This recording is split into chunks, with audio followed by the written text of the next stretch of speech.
House Republicans have introduced a couple proposals this week that would challenge the president's authority to enforce immigration laws. I know you've put out two state administration policies saying the president would veto them, but what does this say about, if there was any before, for overhauling the immigration system?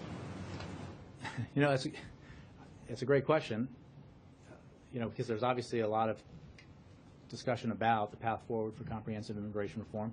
We saw an enormous amount of energy and effort in the Senate that resulted in a bipartisan compromise that received a substantial majority vote in the Senate.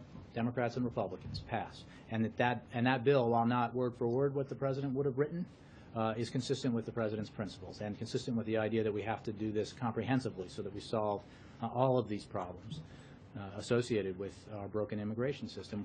We were encouraged when we saw leaders in the House put forward their standards, their principles for comprehensive immigration reform. That was a positive step, and it suggested that the House might be ready to move forward and that we could be making progress when it comes to seeing comprehensive immigration reform pass the Congress and get to the president's desk so he could sign it.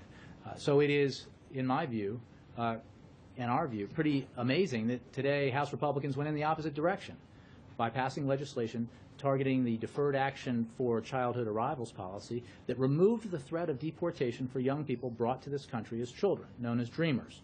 The House Judiciary Committee made clear that both the Enforce Act that you mentioned and the Faithful Execution of the Law Act were promoted in part by that policy in opposition to it. Unfortunately, this is the second time House Republicans have targeted Dreamers during this Congress, following up on the amendment sponsored by Representative Steve King last year.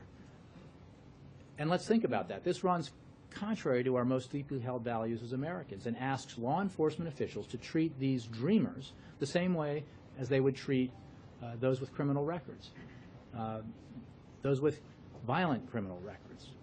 We urge House Republicans to focus on actually fixing our broken immigration system to provide opportunity for all, instead of legislation designed to deny opportunity to those who are Americans in every way, in their hearts and their minds and their experiences in every way but on paper. So, you know, you hear a lot of talk about where people are on this issue.